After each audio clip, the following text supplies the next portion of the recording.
you know, focus on your strengths in life, people. You know what I mean? If there are anything, stop focusing and stop worrying about the weaknesses and the things you're not living up to. You know, everybody puts the gym, everybody puts their diet, everybody puts what they look like or how they feel on a pedestal. Put yourself on a pedestal. You are the most important person of this whole equation. You know, focus on your strengths. Be confident in your strengths. Be confident in your abilities. Be confident in the things that you're accomplishing every single day. Don't look at the big picture. Look at every single day on the beautiful things that you accomplish every day. It takes a lot of gumption to get up and go to work. We overlook that. It takes a lot of tenacity to get up after work and go to the gym, to take care of them kids that don't want to listen, to take care of that, you know, to be that wife or that husband that's you know, trying to make this work and trying to, you know, put it together. It takes a lot to do these things. Stop overlooking these great things and these strengths that you have. Start giving yourself credit. Pat yourself on the back. Appreciate these accomplishments that you do every single day. I promise you, once you do that, the strengths are going to start building the confidence. The confidence is going to start helping the weaknesses, and you're ultimately going to be a better version of yourself. All right, welcome back to Champ Talk. I'm with Brandon Hudson. I am Brandon Hudson. That's me, this guy. Champ Talk sponsored by SBY MMA and Fitness, located at 600 Glen Avenue at the Pure Fitness Building. Come check us out. To my left, we have... That's Eric Evans. Ooh. I'm back, buddy. Ooh, give me chills when they say that name. And to the left of him, Chet Corman. I love Chet Corman. How you doing, Chet? I'm doing well, sir. Thank you. You're lying. You're lying. We talked about this before air. Now we're going to talk about it now, Chet. He's got something to say. What you got to say today, buddy? I love you. I mean, He's in love with you. I love you. Too much love. Nah, you know, it's the change of seasons. You turn on the heat and, yeah. So you have sad. That's sad. I've got seasonal sad Seasonal and affective seasonal disorder. dried out sinuses. It's no fun. I have sad. You Wish got it was what? summer all the time. Summer all the I time. do. It is in Florida. No, I would like to go there, but my wife won't. No, I like this. I like this cool weather. Awkward silence. I know. What's wrong with it? Nobody likes that awkward silence. Dun, dun, dun, dun. So, yes. Welcome to Champ Talk, guys. Right now, we appreciate all the love and all the support that we've been getting. We get some pretty good feedback. You know what I mean? Not all, some good, some bad. We'll talk about that next episode. We do got an episode for We that. do got an episode for you 4 people that have hated on. But anyway, no, we appreciate all the feedback. We do encourage you guys when we're on live and we're doing the premiere on Wednesdays. You know, give us some feedback. Give us some ideas you'd like us to talk about. Give us some ideas that you'd like us to bring to the table, man. We're always open to discussion. You know, this is Champ Talk with Brandon Hudson, obviously, and you know, MMA and fight training is the foothold. That's the way in. But you know, we like to talk about other things, man, other than just combat sports and bore you to death with what happened with this fight and that fight and stuff like that. I mean, obviously, that's our passion. That's what we like to. That's what we're good at. That's what we talk about, and that's where we're at. But there's a lot of other things that we like to discuss, man. More so than just, you know, combat sports. Leading us in today's topic, you know, combat sports is very important to me. It's one of those things where, you know, it started off me trying to lose weight when I got into MMA. That was the only thing I could respond to. And then, you know, obviously taking off in such a bigger direction and such a bigger picture for me. Because you were fat. Because I was fat, yep. Yes. You know, or I'd like to say Or overweight. big-boned. Big-boned, you know what I mean? I had a little bit of extra access that was going on. I didn't recognize you. I didn't recognize you in the picture. I did. If you ever run out, Of course you can borrow some. You know I was the same. Yeah. You have one of me that you bring up to me and show me. But you know, those pictures look like the old Brandon and Eric ate the new Brandon and Eric. Don't you say that all the time? That's exactly right. Eric's such a nice guy. He tells all my clients that, you know, have all this incredible weight loss. You know, they be like, wow, man, that old picture looks like you ate the new person. I'm like, you're so nice. But yeah, I mean, it helped change my life, and you know, obviously, I never in a million years thought that I would be opening my own school and be the champ and doing podcasts and, you know, being able to do it with my guys and stuff. Your like friends, that. Friends, guys, you know, all the above. It's just amazing as to where we're. we just have a moment. Where we're at right now. Make eye contact so it's real. I love you. Melody. Too much love. All right. But brings me up to a good point today, man, that I want to talk to, and it's about how we are as human beings, thinking we have to do so much, and thinking we have to accomplish so much and be in the same conversation with this person or that person or whatever. You know what I mean?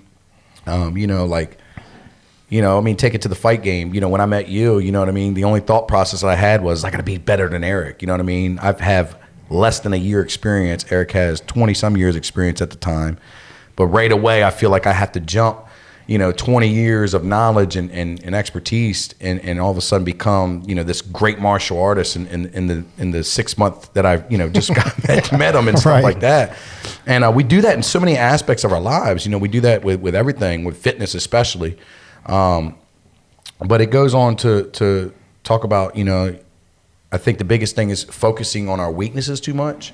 So I'm reading this book, right? It's a great book, and it's called Millionaire Success Habits. And it's about, it's one of them, life coaching, self-help books and stuff like that. And one of the things that it talks about that I thought was really cool was how we as people are constantly focusing on our weaknesses, right? And not even paying attention and overlooking our strengths, right? In other words, if you have a situation where your penmanship or your spelling is horrible, right? Mm-hmm. And all you do is focus on my penmanship and spelling because I want to write a book, right? And now I can't spell really well, and my penmanship looks like crap, and I'm going to really, really focus on this. Meanwhile, you have a wonderful way of articulating your vision and wonderful way of telling people, the thoughts that you're having and putting it out there and giving these people a picture that you're telling them. We tend to overlook that all the time as people. We tend to concentrate on our weaknesses so much that it almost discourages our strengths. You know what I mean? And if you take it into the fight game, we're constantly worried about that left hand staying up when you're fighting. But so that's the constant battle the whole time. And the next thing you know, all I focused on all camp was keep my left hand up. And you took away from your left hook. Right. Or I got caught with the left hook because my right hand was down. Right. And I see that so much in life. Me being a coach. As far as like professional coach, and me being I don't like to say life coach anymore. You know what I mean? I dubbed myself as a life coach for the longest time, and life coach to me has become so, dippity-doo-dah, hunky-dory. Everybody's a life coach now and stuff like that. So, I like to say a performance and professional coach. Well, as long as they're living people, your life coach is kind of given. But it's hard to take it serious nowadays. You know what I mean? Because everybody's a life coach and everybody's everybody's a consultant. Everybody's a consultant, right? You know what I mean? So many chiefs, not enough Indians. You know what I mean? But being a coach, I see so many times where people are just constantly looking at their weaknesses, man, and constantly looking at the things that they're not doing correctly or not living up to. And it's ultimately discouraging them from their strengths. You know what I mean? What do you guys think? Well, as a coach, as a parent too, I'd listen to myself a lot of times talking to my kids, and especially the youngest one. And we're really quick because we've been programmed that way to jump right to the negative. Oh, I can't believe you did that. And you should have done, how about the other 20 things that they did great that day that we can put a little twist on it and still make that point and help them be better, but not by, smacking them over the head with the negativity all the time. Right. And we're real quick to do that as humans, I think. It's just part of our conditioning, the way we were brought up maybe. Exactly. Yeah, I think it's so much easier to go behind people in any profession, any kind of anything, and pick out all their flaws. Right. You know what I mean? Like we had Jake Day on a couple of weeks ago. You know what I mean? And congratulations. Yes, congratulations, Mr. Mayor. He did win his election, and I want to think it's solely because of Champ Talk. That's right. If it wasn't because of Champ Talk, it's all because of this. All because of Champ Talk, Mr. Mayor. Let me tell you something now. No, seriously, no, congratulations. But one of the things it dawned on me after the episode was, does anybody know how to be a mayor here? Sitting here? Excuse me. I'm just thinking dude, everybody's like, oh, you should do this and you should do that and I could do this better and I could do that. And I'm like, dude, what if I was mayor today? What if I said, hey, you know what? I'm going to try to go and be, not even mayor, a county councilman. where would I start? I don't even know how to do none of that, right? Right. Like, how do you do a mayor? How do you You're do right. how are you the mayor? How do you do it? You know what I mean? Like, it's easy to go behind him and tell him about a million flaws that he's doing wrong and a million things that he could do better. But I don't even know how I would be a county councilman or any kind of politician role in the city or leadership because I had no experience. You know what I mean? Like, what you say, Eric? Tell him about the basketball analogy. Tell him. Oh yeah, I like saying. Hold this. on. You better write this one down, people, because this is the one. Tell him, Coach. All right. One of my favorite things I used to like to say is I had a buddy of mine who told me when MMA first come out, UFC and stuff, and he was like, man, the next time I get fighting, I'm going to elbow somebody in the face, and I'm going to do this and that. And I was like, dude, I watch basketball. I watch the NBA, but I can't dunk. That don't make no difference, man. I mean, just because you watch it, which the same thing happens with YouTube, with different things that you do. You look on YouTube and you think that you can do it, but it doesn't work that way, man. You can't just watch something and have it. So you watch all these people that are professionals at whatever they do. Right. And you think you can do it, step in their shoes, try it. Yeah. Try it. Yeah. So, and that was great. That's what I was thinking about. Was like, man, how would, and it was just one of the random thoughts, but like, how would I be the mayor? What would I do? Where would I start? How would I, who would I call? Like, hey, Mr. Brandon, you're Mr. Mayor now. You do this. And I'm like, do what? Where's my mansion? we didn't land on Plymouth Rock. You know what I mean? But I'd start talking. I'd be great in the speeches, but Yeah, you would be. that's about it. You would have I that wouldn't part. want that job. You would have to have. You'd have to wouldn't. hire somebody to write your stuff and write not speeches. You have that, but you got to point me in the direction of what I Correct. need to do. And I don't think that's like top-notch leadership. You know what I mean? I think you should have some sort of experience to do that. You know what I mean? Agreed. So that puts me into the conversation as far as, as people, we focus on our weaknesses so much. And what happens is that discourages us from wanting to be strong in our strengths. Every single person on this earth is good at something. You're right. They're good at something, right? No matter what it is. You know what I mean? And I've always been one to look at, like, I've never been one to discredit anybody that I ever hear say something. Like, even that hobo drunk on the corner, you know what I mean? That, you actually caught 5 minutes of speech and you're talking to him. If you sit there and listen, he'll give you one insightful piece of knowledge that you can take and you can run with. You're right. Everything we see as people in our eyes, everything we hear, everything has a point and a message to us, and we take it how we want it. So as we talk about our strengths and weaknesses, the more we focus on our weaknesses, the more we're discouraging ourselves from the strengths that we have in life. This book talked about a Harvard doctor who has an exceptional success rate with ADD and ADHD children, right? And what it talked about is they interviewed him and they said, and I didn't quote the person. I didn't have my notes ready. I'm totally unprepared because I'm not a very good Champ Talk host.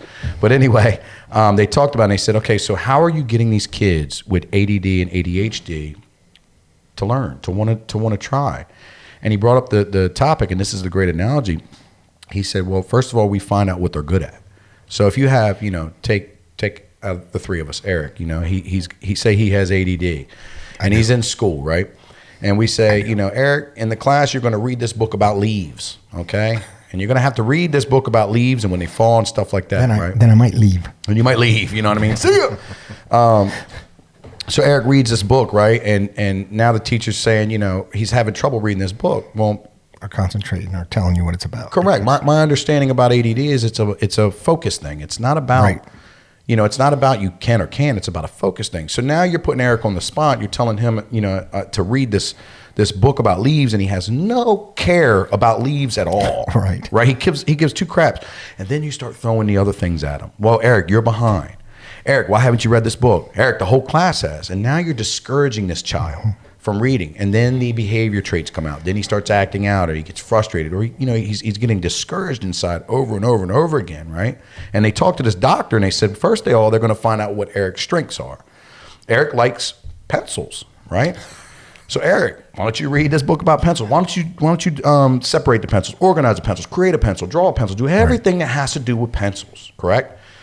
Next thing you know, Eric is flourishing with the subject about pencils. Okay, and this is what I'm getting in the book, and they talk about how now his confidence is so high because he's been focusing on things that he likes and interesting. that when they bring him back to this book about leaves, he wants to read the book now because now his confidence is up. Now he feels good about it.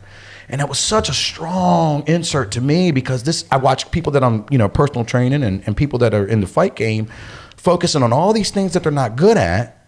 Meanwhile, they have such amazing strengths that they overlook. You know what I mean? You don't look at the fact that you've been to the gym for 6 months straight, coming to every session, not missing a day. You don't look at the fact that you're down 2 pant sizes. You don't look at the fact that you hit PRs. You don't look at the fact that you feel better, look better. No, you're still chasing mirrors and chasing ghosts.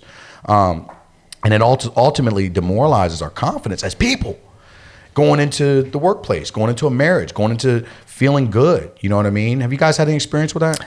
I personally, I like what you said. So I personally believe I have ADHD and all that. And as a child, did not do well in school as a adolescent. But one thing I could do is I've always loved football. As you all know, I like football. So I could tell you every name on a team, their number and all that stuff. I was great at math.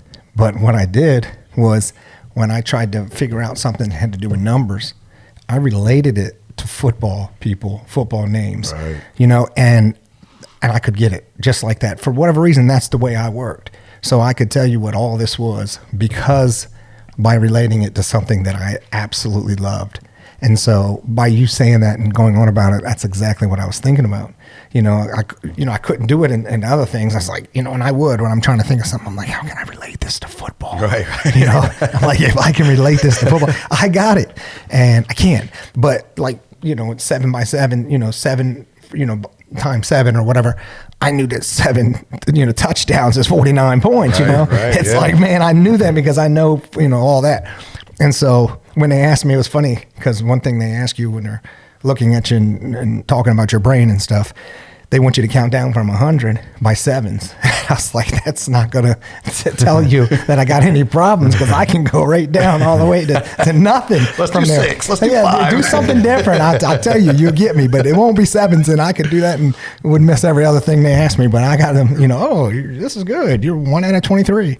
But, so that's how I related it. I don't know, man. That was perfect for that. What about you, Chad? Going back to the school thing. I'm sure there are millions of people out there that might not even maybe didn't get the chance to find out what they were really good at, something that they loved, had a passion for. Because I know I had one teacher in particular in middle school and junior high school that just killed science and biology for me, which I loved. I was fascinated by it. Wanted to learn as much as I could, and loved those classes in school. But I had this one teacher that was just awful to me, and just killed that for me.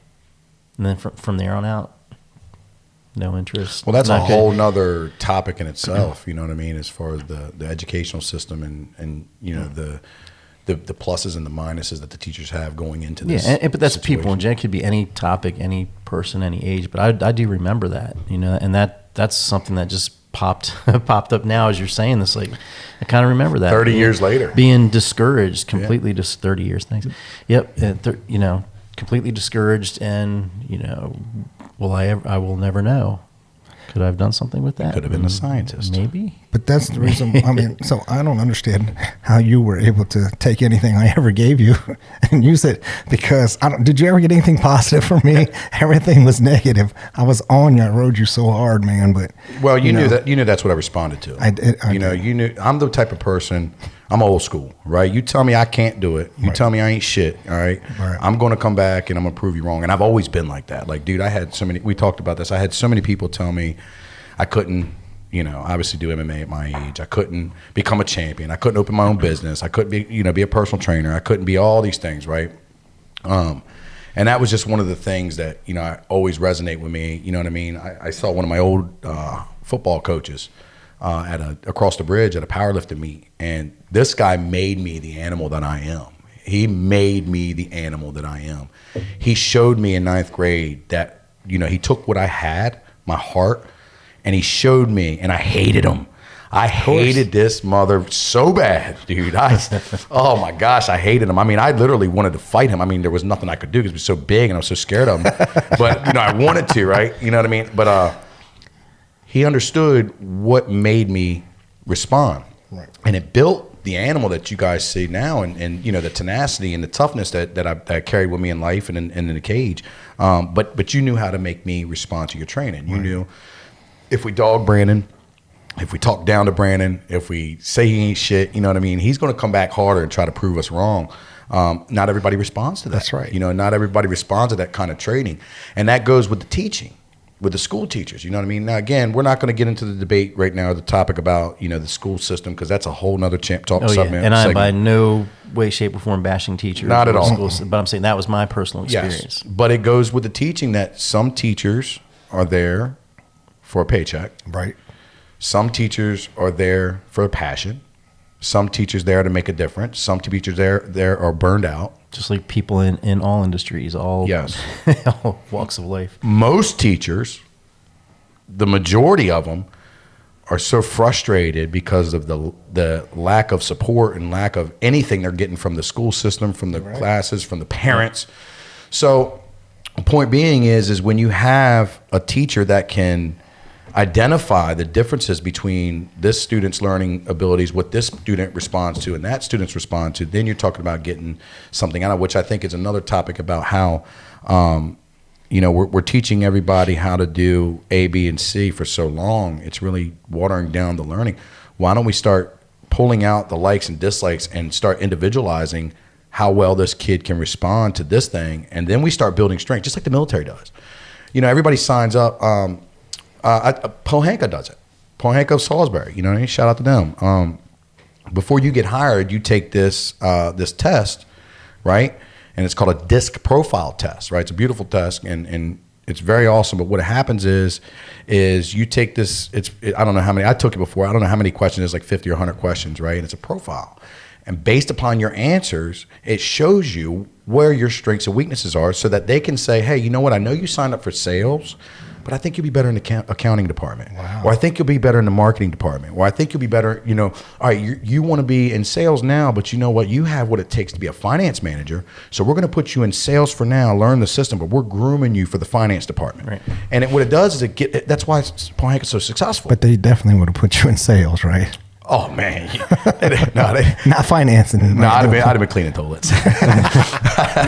No, you could sell something. No, I could. I would have definitely been in sales, and who knows where. But the point of the story is, it's great. But you would have been the best Yes, toilet you would have. cleaner. Absolutely. I'd have cleaned You'd them have took pride in that, bathrooms. wouldn't you? You know what I mean? I'd have been whistling Dixies. You know what I mean? You'd have loved it.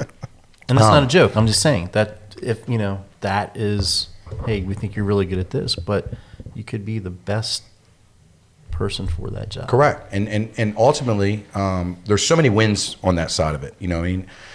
You're taking the person's strengths that they don't even realize they have. They're walking in saying, I want to do this job. Okay, great.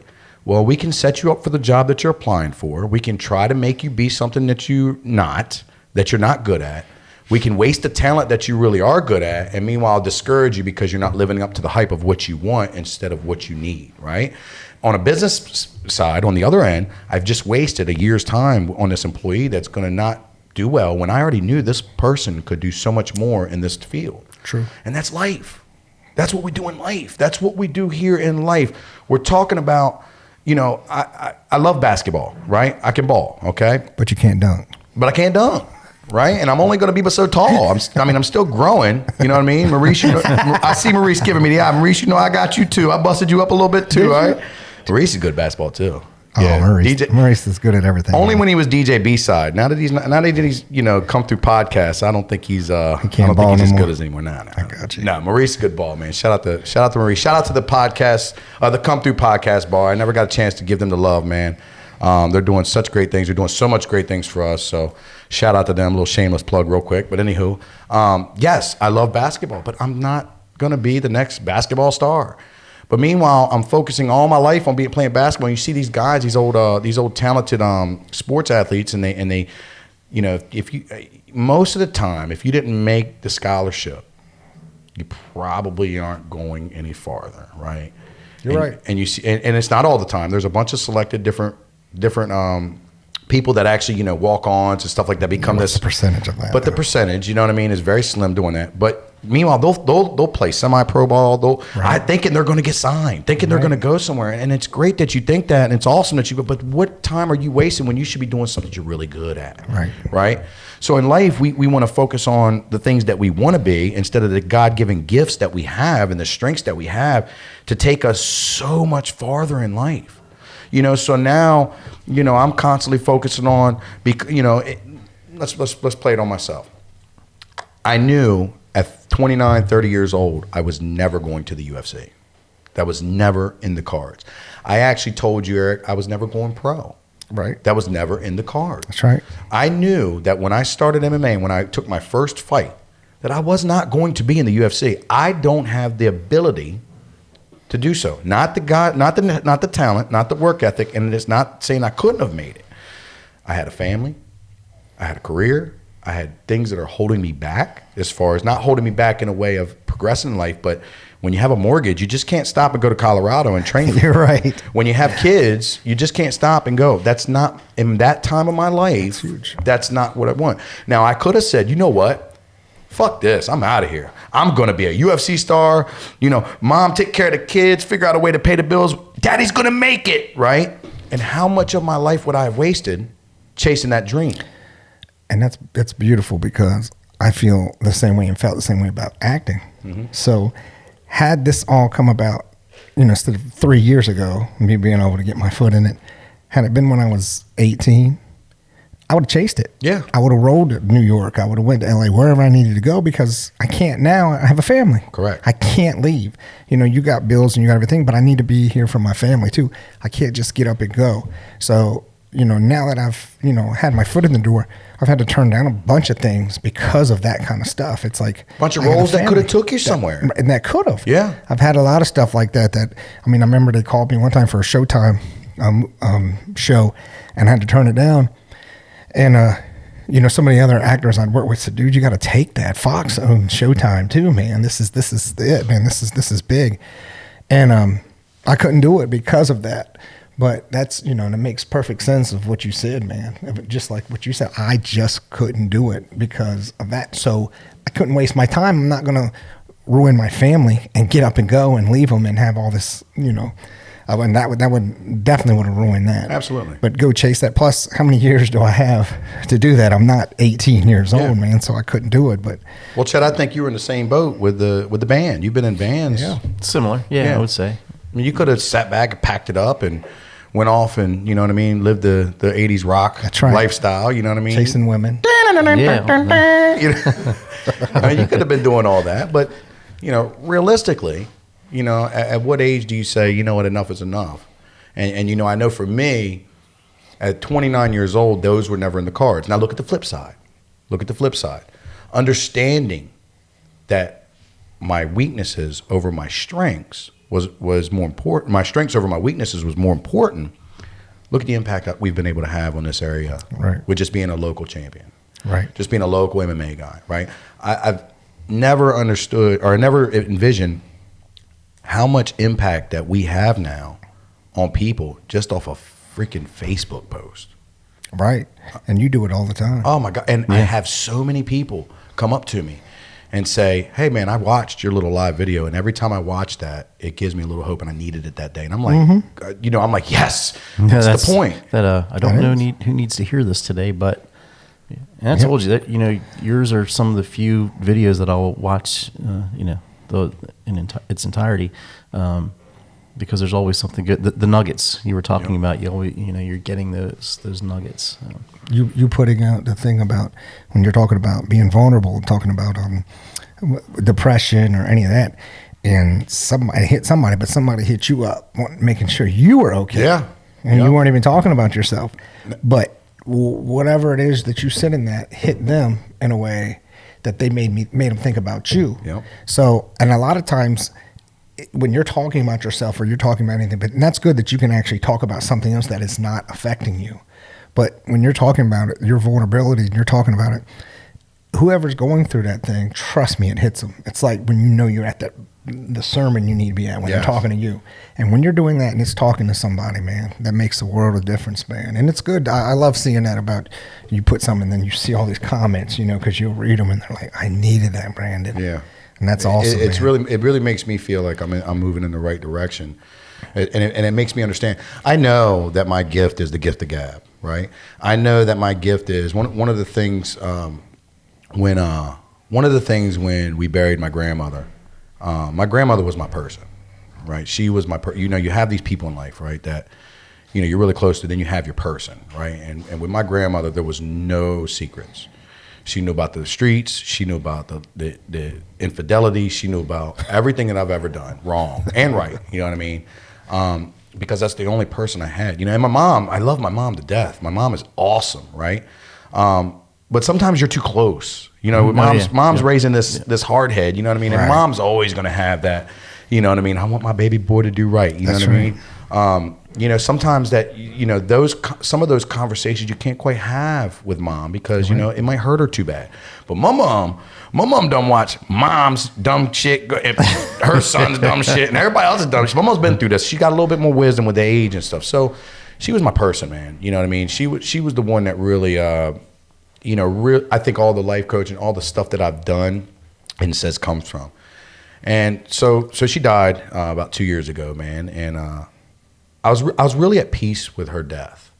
I miss the woman tremendously, man, and that's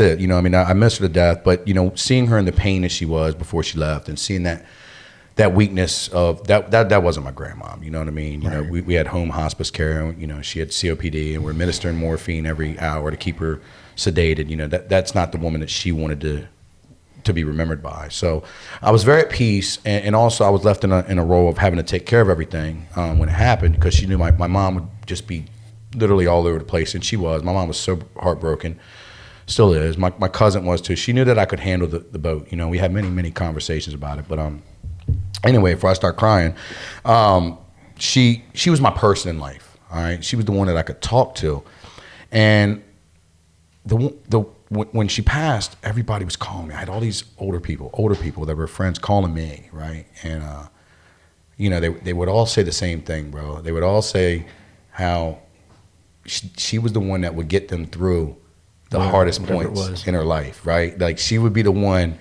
that when they were down in a hole, when they were down and out, that she would just come through and she would tell them to it straight. I mean, this woman cussed like a sailor. She would tell you, get your shit together, and you need to do this and you need to do that. But I love you and I'm here for you. And it was just so remarkable.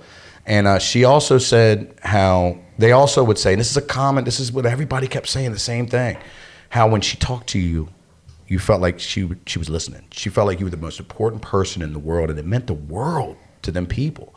And I know that passed down for me. So I know my gift is to be able to relate to people, emphasize with people, and be able to have the gift of gab. My gift is not MMA. My gift is not combat sports. My gift is, if anything, that's probably my weakness in life, especially had I chased that smoke and mirror. My gift is to be able to use that platform and show everybody that we are all fighters. We are all fighting something in life.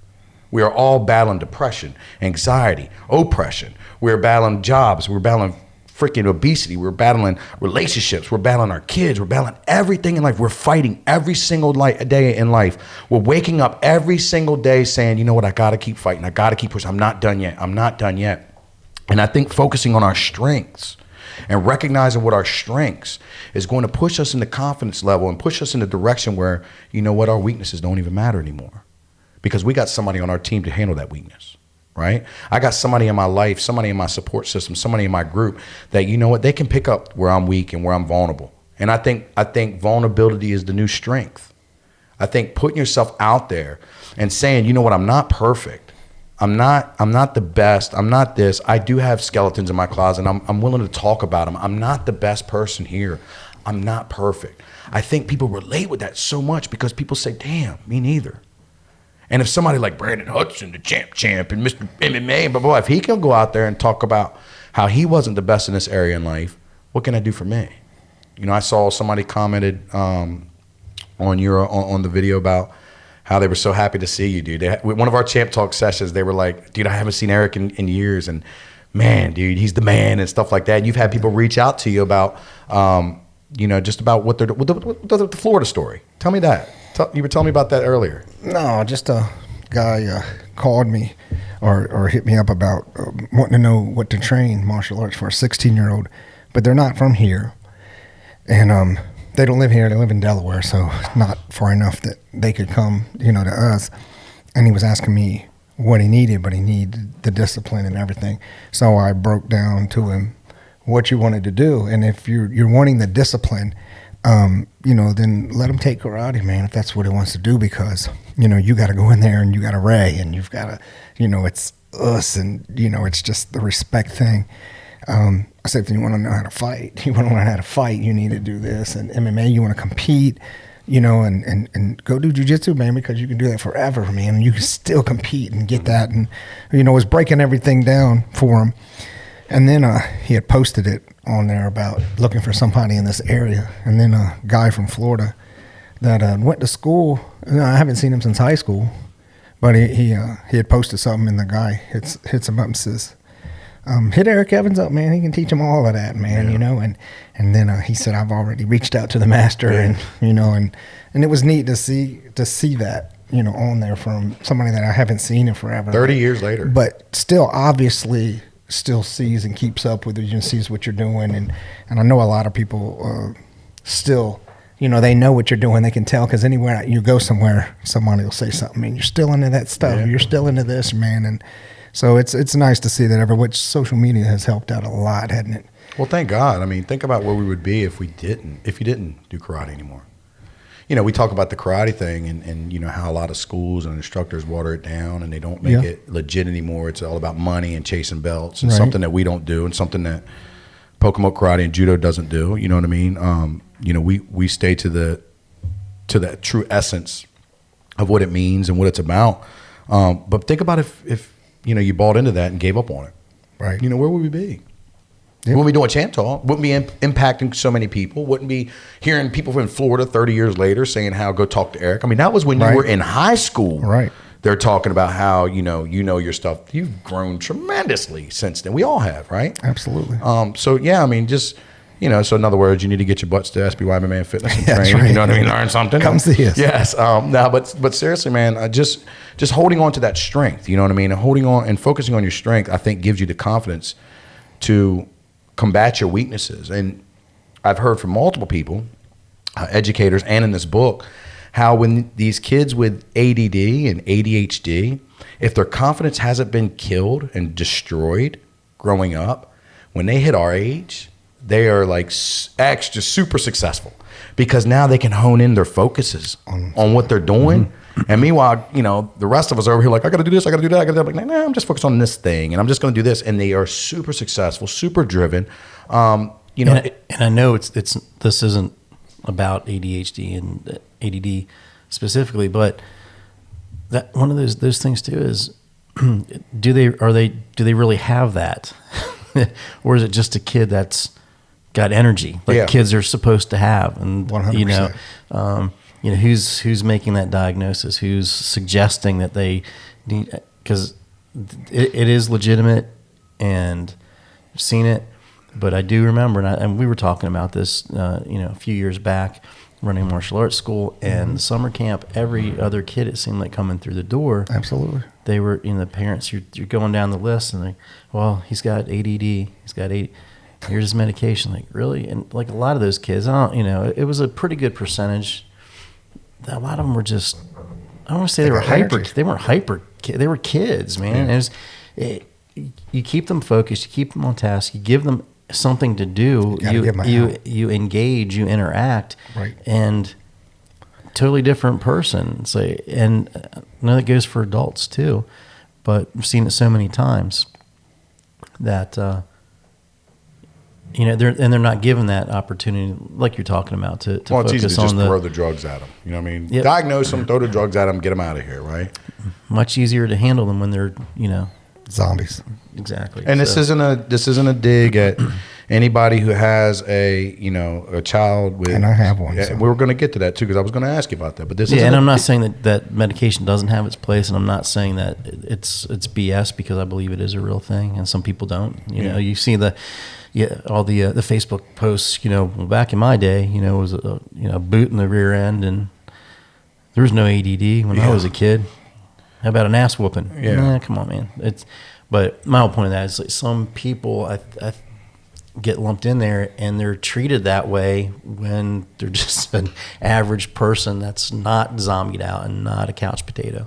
And they're thrown in that category, so they're easier to deal with. So Well, that's like Eric's daughter, his oldest. I mean, she's Down syndrome. She has ADHD, ADD. I mean, she. No. Which my one? son Okay. supposedly has ADHD. Yeah. But as you seen him Saturday, you remember seeing him Yeah. Saturday. So when he comes to me on the weekends, Sup, cuz? Gang, gang. dude, you see him. That's what he comes in there to you. He's like, "What's up?" 8 years old. Oh, that's hilarious. But every weekend, I go out in the yard and we throw the football around. He loves to play, loves to run, and I do all this stuff with him constantly. And he's good for me. Whenever he seems to be good, I bring him over to the gym, and you see him over there kicking on the bags and doing stuff. He's doing something, and it's productive actually by doing it. But he's burning that that energy and on, and I hear that he can't do this or he's acting this way somewhere else or something, but I don't get to see it. You know what I'm saying? When he comes on the weekends, he seems to be doing great, and I just remember as myself and believing that I had something. If you would give you that back then, I guess they didn't give as many people that diagnosis, but I played every sport there was. Yeah. Everyone, and in New Orleans when I lived there, it was like you had baseball, and then it went to football, and then it went to soccer, and then it went to basketball. You got to, football and soccer went the same season, so I got to play everything, nonstop doing something. And nobody else in my family played sports, but it gave me something, and I got good at them because I played them, and I could put my energy somewhere, and I always wanted to. So I'm trying to do the same thing for my son. I want him in here, but then when he tells, if he says to his mom, "I don't want to play soccer," nowadays people don't want to make them. They say, "No, you got a choice." Make them where you just put them in it, man. And people like being around them. They like being around other kids. They'll do it. If you don't like it, give them a few years. That's like my daughter. And this is what we tell all the parents that sign up for karate or jiu-jitsu. For the first couple of 3 months, right, they're there. They love it. It's fun. It's new. It's this, that, and the third, right? And then all of a sudden, about that 3-month mark, maybe 6, maybe 6, about that 3 to 6 month mark, they got headaches. They don't feel like going. It's boring. They don't like it, right? And we try to push them over that first promotion, that first stripe or that first promotion. We try to push them that because we need tough love from the parents. Because it was hurting me to sit there and say, well, I don't want to make you go. But at the same time, I told her up front, you've quit every sport. We've allowed you to quit every sport. Right. So I take responsibility. You're going to give me a 6-month commitment to karate. And if you don't like it after 6 months, then we'll move on. But I need to give you tough love. And like we predicted, 3 months in, she was having a headache. She didn't feel like it, this, that, and the third. Once she would show up with the headache, all of a sudden, miraculously, get the blood flowing, the headache go away. The back pain go away. This problem go away. She got over that hump and got that first belt.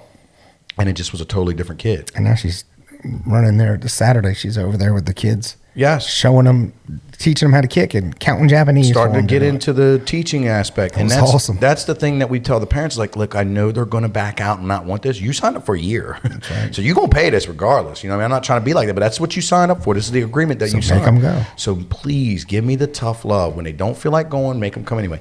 If they still, after a year, don't like to come and don't want to come, then we know it's not for them. But we have to have some reinforcement from the parents, and we have to have some longevity, because we're just so quick to say, oh, my kid don't like it. I don't want to make them because my dad made me do this. No, your dad gave you character. Your dad made you do it because you signed up for an agreement. You said you were going to do this, and he's going to make sure that you honor that agreement. It's really easy to quit. But see, I think that's the key, is going into it like that. It doesn't matter if they're 8 or 18, you set the expectations up front. And you say, it's going to be a 6-month commitment. Mm-hmm. This is what we're going to do, and not just you kind of go and, hey, you want to try soccer? Yeah, and try it out. Like you said, then it's 2 weeks, and and you just drop it, and it sets that pattern. Right. It sets that up, and we see it as adults now. But if you go into it saying 6 months, no matter what, unless you get hurt, you got the flu, where you absolutely can't make it. You go. Car breaks down, whatever. Those things happen, but this is what we're committing to. 6 months after that, you don't like it, then try something else. But you're setting those expectations up front, not as it goes along or just kind of winging it. Absolutely. And you see it as adults. How many people come in signing up for MMA and for jiu-jitsu, and they're so excited at first. Right. And then I've got people that pay for a whole year in advance. And they come for the first 2-3 months, and they are just all about it. Yes, this is great. I love it. I love it. I love it. Bro, this is not a longevity sport. Right. You know, and that's one of the things that I laugh about. Dude, you're talking about, I got 9 years in of this taxing to my body, this constant developing. I still am really considered in the MMA world still a rookie, still a baby. You know what I mean? Even with 9 years of experience, you got to think when some of these fighters got to the UFC, they got 30 professional fights, right? You're still learning how to harness your skills and put it all together. You've got 30 years in martial arts, you know what I mean? And look how much training and stuff like that you've put in. Chet, you've got, 20 years as well, you know what I mean, that you've been doing in martial arts. So, but it's also what you want to do with it too. Like I have there's no dream or aspirations. I'm not don't want to be a fighter. I don't want to go get my face punched in a cage. Right. That's not, I like watching it. Yeah. I like yelling, "Come on, Brandon, don't stop." That means you're a smart guy. I can't talk. You're a smart guy. Yeah. I'll buy the ticket and watch. But I've, I don't want to say consistent. Never really stopped. Have I taken time off and not been? Yeah, dude. And I'm not going out of town training every weekend, going to a tournament. That's It's not your path. But man, I'll tell you what, the 3 hours on a Saturday, open mat, that does something for you. It's therapy. It does. You're right. And then when you go home, it's like, man, I feel really good. And driving home, smiling. Hey. Yeah. So again, it's about expectations. I tell people this when I'm putting them through the workout that I make them do. No one has ever walked away from a Brandon Hudson session, training session, class, whatever, saying, man, I wish I would have never done that. No matter if they had to slug themselves out the door and leave a pile of sweat behind them, no one has ever left saying, I wish I didn't show up today. Everybody leaves saying, man, I'm glad I got that in. That was the hardest thing I did, or that was a tough session, but man, I feel amazing, And I think that just piggybacks on what we're talking about, man, in life. Well, because a lot of times too, and I've seen it. I've seen those tortures, the conditioning sessions, and you're telling people too you're killing it. You're doing this. I've also 50 burpees too because you said this. You said I can't or whatever. Yeah, or whatever. I don't play that can't word. But staying on the positive, and you let them know what they're doing well too. So that's kind of what we're talking about. Yeah, nothing like Coach Eric. Yeah, he does that. He's real good at telling you what you do right too. So I had a hard time doing that. Look at the face. Oh my God, he's such a bastard. It was just, Brandon, you're pathetic. That's horrible. You're the worst guy I've ever seen. Listen, Look at you. Listen, I lost a fight one time, right? And, No. And Coach comes, I come Monday, and Coach comes up, he said, here, man, here's a card, right? And I read the card, I'm like, oh my gosh, is this a nice man coming out of this evilness, right? I read the card, he said, sorry for your loss. I'm like, dude. It was all fun, but still, but that's what I respond to. And Well, how about the time that after it might have been that same one, and I came in with a different sweatshirt on that day, With another gym? from Primal. Yeah. From when I was Primal. So instead of wearing his, when I came in the gym next day, I had on, the one from The where guy I that he went fought? back when I did. Oh, okay. No, That's just I lost. from Primal when I was. Dude, over if you there. ever watched the movie Kickboxer with Jean-Claude Van Damme, an old movie, right? There's a scene where the teacher takes him into this bar. He's been really doing good as far as his training, and hey man, let's go to this restaurant. Let's go to this bar, and he starts feeding them shots. Gets in trouble. And the whole time he's feeding them shots, the teacher's running to the other people in the bar and like, hey, that guy did something with your mother. Hey, that guy did. I said your mother now has all of a sleeps with sudden- goats. Or Yes. something. Now all of a sudden he's got all these people fighting him in the bar. And You he know has what I to mean? fight 'em all. And he has to fight them all. He's sitting back smiling. Yes, this is Eric. That's the teacher right there. What's funny, because I did that this weekend, like when he was getting ready to roll, and I told the person who's going to roll it, I said, go in there and murder him. I want you to go over there and just smash him. I tell everybody that he knows it. So no matter what he gets, no matter who it is, or if it's somebody I know is really, really Like good. they weren't planning on it anyway. I'm like, yeah, you're rolling with Brandon today, or you're sparring Brandon today, and I just like light up, like yes. Like I was telling him about Charles Baines, a guy that we know is was a North American kickboxing champion. He World class. Just fought, for USA and phenomenal martial artist. And a stand-up guy, all stand-up. And I've been wanting him to fight Brandon. I want Brandon to get in there. I'm like, oh, you want me to beat him, Coach? No, you're not going to beat him. I want to see him kick your ass. That's what I want to see. I'm bringing him here to beat you up. That's what I'm doing. Meanwhile, That's that hilarious. day that he comes, I'm like, oh man, my legs hurt. Taylor, get in there and spar him, Taylor. It's funny though. It's funny. It's Yeah. like no, that's not what it is. But that's funny. I never did, but Brandon knows that, and we were able to work that out where somebody came in and I could be whatever.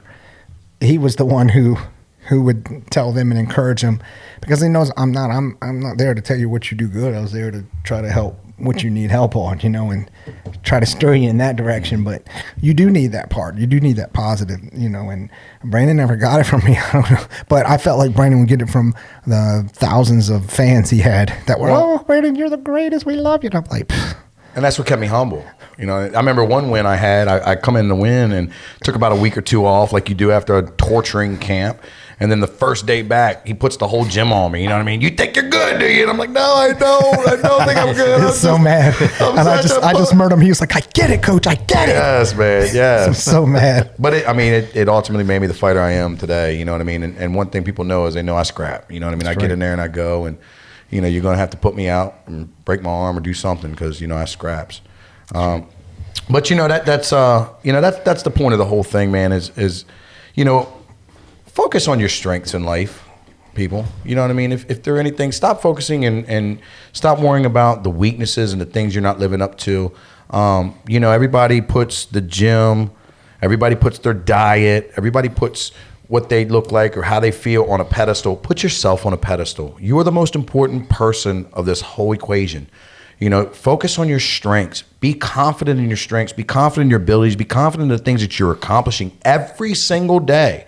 Don't look at the big picture. Look at every single day on the beautiful things that you accomplish every day. It takes a lot of gumption to get up and go to work. We overlook that. It takes a lot of tenacity to get up after work and go to the gym, to take care of them kids that don't want to listen, to take care of that, to be that wife or that husband that's trying to make this work and trying to, put it together. It takes a lot to do these things. Stop overlooking these great things and these strengths that you have. Start giving yourself credit. Pat yourself on the back. Appreciate these accomplishments that you do every single day. I promise you. Once you do that, the strengths are going to start building the confidence. The confidence is going to start helping the weaknesses, and you're ultimately going to be a better version of yourself. 4 seconds. 4 seconds. Science. 4 seconds it takes for you to change your thinking. Yes, there's a thing where whenever you don't want to do something, count to 5 and get up and do it. 5, 4, 3, 2, 1, go. That's what I heard. I heard You this. get ready to say something that let me think about that. I'm going to say this instead. I'm going to do this instead. I don't have a filter. Oh, we know. Well, you do. You have done good on this. It's because somebody important is watching him. I think it's Hanchi Say. I think because Hanchi Say is watching him. She does watch it. She does watch it. I think that's why he doesn't say the things I hear all the time. No, but yeah, guys, focus on your strengths, man. I think it's a great combo that we have going on right now, man. A lot of good chemistry, a lot of good insight, man. Between this table and this is Champ Talk, man. This is what we do. We're going to talk about things that make us champions. I mean, we all are fucking good at something, man. We all are champions. We all are great. We have greatness inside of us. And you owe us, okay? You don't owe me anything but the best version of yourself. You owe me the best version of yourself. Whether you say fuck or you don't, okay? I see the look and despair, but you know what? I just said it, and I'm sorry, but I'm not sorry, okay? I'm who I am. And the best version of myself is I'm going to work on that one day, and I'm going to stop saying it because probably with my kindergarten, Not today, but not today, because that's not the message. The message is how amazing you are. You know what I mean? How great you are. And I want to hear about it. I want people who are listening, watching to comment. Yes. Get in touch. Let us know. Matter of fact, it doesn't have to be about you. Tell us a great story about somebody, something positive. Yes. It would be nice to hear. Absolutely. If not, we have to listen to Brandon talk the whole time. Please. hey, mute chat. Hey, listen. Yes, comment and tell us something great about yourself. or comment and tell me something great about somebody else. And if you're all the time telling me something great about somebody else, I definitely want to hear about you. Okay, stop passing the buck. It's not conceit, it's confidence. You know what I mean? It's a big difference, man. We will get back to you. We will. Hey, I watch him live. He watches him live. We all watch him live. So we're commenting on there, man. I love to hear the feedback. I love to hear the support. Appreciate everybody and the support in this movement. But that's going to wrap up our episode of Champ Talk with Brandon Hudson. I'm obviously Brandon Hudson. We have Eric Evans. Yes, and then Chet Women. We're getting so good at this. Again, this episode was sponsored by SBY MMA and Fitness. We're located at 600 Glen Avenue in Salisbury at Pure Fitness. We want to thank the Come Through Podcast Bar, Maurice Waters, for all he's done for us and everything. It is a podcast bar, so if you guys are interested and want to maybe start a podcast of your own, message him, DM him for details. But yes, thank you guys so much for the support. Thank you guys for another episode. What are you doing today to become a champion?